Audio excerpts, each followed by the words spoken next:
Hi friends, നമ്മുടെ പുതിയൊരു വീഡിയോയിലേക്ക് എല്ലാവർക്കും സ്വാഗതം. ഇന്ന് കാലത്ത് നമ്മുടെ ഗപ്പീസ് കിടക്കുന്ന ടാങ്കിലൊക്കെ വന്ന് നോക്കിയപ്പോൾ നമ്മുടെ ആൽഗെ വാട്ടർ നിറഞ്ഞ നമ്മുടെ ഫുൾ ബ്ലാക്കിൻ്റെ കുഞ്ഞുങ്ങളെ കിടക്കുന്ന ഫ്രിഡ്ജ് ബോക്സിൽ ഇതുപോലെ കറുത്ത കരകര എന്നുള്ള സാധനങ്ങളൊക്കെ പൊങ്ങിക്കിടക്കുന്നത്.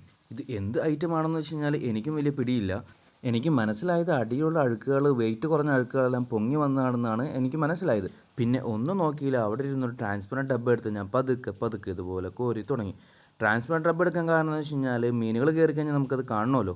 അതുകൊണ്ട് ട്രാൻസ്പെറൻറ്റ് ഡബ്ബ എടുത്ത് പതുക്കെ ഞാൻ കോരി നോക്കി. ഒറ്റ കോരിൽ തന്നെ നല്ലപോലെ അഴുക്കിനകത്ത് നിന്ന് കിട്ടി. പച്ചവെള്ളവും അഴുക്കും കൂടി കാണാൻ നല്ല രസമുണ്ടായിരുന്നു. അധികം ഭംഗി നോക്കി സമയം കളയാതെ തന്നെ അടുത്ത് നിന്ന് പേരമരം പ്ലസ് കുരുമുളക് ചെടിക്ക് ഞാൻ ഒഴിച്ചു കൊടുത്തു. ആൽഗി നിറഞ്ഞ വെള്ളമായതുകൊണ്ടും ഫിഷിന്റെ വേസ്റ്റ് ഉള്ളതുകൊണ്ടും പേരമരത്തിനും കുരുമുളക് ചെടിക്കും ഇതിൽ നിന്ന് നല്ല വളം ലഭിക്കും. ഇക്കാരണം കൊണ്ട് നമുക്ക് പേരമരത്തിൽ നിന്നും മധുരമുള്ള പേരക്കകളും കുരുമുളക് ചെടിയെ പെട്ടെന്ന് വളരുവാനും സഹായിക്കുന്നു. 2-3 ഡബ്ബകൾ കോരിയപ്പോൾ തന്നെ മനസ്സിലായി, അധികം ഡബ്ബകൾ കൊണ്ട് കോരിയിട്ട് കാര്യമില്ല. കാരണം അടിയിലുള്ള അഴുക്കുകൾ നമുക്ക് ഇപ്പോൾ കാണാൻ പറ്റുന്നുണ്ട്. ഇത് നമ്മൾ കോരുമ്പോൾ കലങ്ങി മുകളിലേക്ക് പിന്നെയും വരുന്നു. അതുകൊണ്ട് ഡബ്ബ കൊണ്ടുള്ള കോരൽ ഒഴിവാക്കി ഹോസ് വെച്ച് അടിയിൽ അഴുക്കുകൾ വലിച്ചു കളയാമെന്നുള്ള തീരുമാനത്തിലേക്ക് എത്തി. ഹോസിൽ വെള്ളം നിറച്ച് ഞാനിതാ വരികയാണ്. ഹോസിന്റെ വെള്ളം പോകുന്ന തല നമ്മ ഒരു ബക്കറ്റിലേക്ക് ഇട്ട് കൊടുക്കും. കാരണം അറിയാതെ എങ്ങാനും മീൻ കുഞ്ഞുങ്ങൾ കയറി വന്നു കഴിഞ്ഞാൽ തറയിൽ വീണ് ചത്തു പോകാതിരിക്കാൻ വേണ്ടിയിട്ടാണ് നമ്മൾ ഈ വെള്ളം കളയുമ്പോൾ ഏതെങ്കിലും ഒരു ഫിഷിനെ കുഞ്ഞുങ്ങളെ കണ്ടാൽ നമുക്കത് എടുത്തു മാറ്റി സംരക്ഷിക്കാമല്ലോ അതിനെ. അങ്ങനെ കയ്യിലെ ക്യാമറ ഹോസിലെ വെള്ളം പോകാതിരിക്കാൻ വേണ്ടി ഹോസിന്റെ മറ്റേ തല അടച്ചു പിടിച്ചുകൊണ്ടുള്ള സാഹസികങ്ങൾക്കൊടുവിൽ ഹോസിന്റെ വെള്ളം പോകുന്ന തല ബക്കറ്റിലിട്ട് ഹോസിന്റെ മറ്റേ തല വെള്ളം കളയേണ്ട ഫ്രിഡ്ജ് ബോക്സിലിട്ട് ഞാൻ പതുക്കെ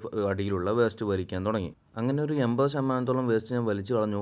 ഇനിയുള്ള വേസ്റ്റുകൾ നമ്മൾ 2-3 ദിവസത്തിനുള്ളിൽ നമ്മൾ വലിച്ചു കളയുന്നതാണ്. ഇത്രയും നേരം കുനിഞ്ഞു നിന്ന് വലിച്ചു കളഞ്ഞതുകൊണ്ടും മീൻ കുഞ്ഞുങ്ങളെ വളർച്ചയോടൊപ്പം നമ്മുടെ പ്രായവും അധികരിക്കുന്നത് കൊണ്ടും ഒന്ന് എഴുന്നേറ്റ് നിന്നപ്പോൾ നടുവിന് നല്ലൊരു ആശ്വാസം കിട്ടി. കണ്ടോ, ഇത്രയും അഴുക്കുകളാണ് നമുക്ക് ആ ടാങ്കിൽ നിന്നും കിട്ടിയിരിക്കുന്നത്. ആൽഗ നിറഞ്ഞത് കൊണ്ട് നല്ലപോലെ പച്ച കളർ ആയതുകൊണ്ടും നല്ലപോലെ ബ്ലാക്ക് കളർ നമുക്കിപ്പോൾ ശരിക്കും കാണാൻ പറ്റുന്നുണ്ട് ഉള്ളിൽ. ഇനി ഇത് നല്ലപോലെ സൂക്ഷ്മ രീതിയിൽ നമുക്ക് ഒഴിച്ചു കളയണം. മീനും കുഞ്ഞുങ്ങളൊന്നും ഇല്ലാന്ന് ഉറപ്പിച്ചിട്ട്. വെള്ളം വലിച്ചു കളഞ്ഞത് കൊണ്ട് മാത്രം പോരാ, നമുക്ക് വലിച്ചു കളഞ്ഞത്തോളം നമുക്ക് ഇനിയും നമ്മുടെ ടാങ്ക് നിറച്ചു കൊടുക്കണം. അപ്പോൾ ഇതാണ് ഗൈസ് നമ്മുടെ ഇന്നത്തെ വീഡിയോ. നമ്മുടെ ചാനൽ കണ്ടിന്യൂസ് ആയിട്ട് ഇനിയും ഗപ്പീസിൻ്റെ ബ്രീഡിംഗ് വീഡിയോസും കെയറിംഗ് വീഡിയോസും ഗപ്പി ഫ്രൈസിൻ്റെ ഗ്രോത്ത് അനാലിസിസും എല്ലാം നമ്മുടെ വീഡിയോസ് ഇനി വരുന്നതാണ്. ഓക്കെ, അപ്പോൾ ഇനി അടുത്തൊരു വീഡിയോയുമായി വരുന്നതുവരെ എല്ലാവർക്കും ഗുഡ് ബൈ.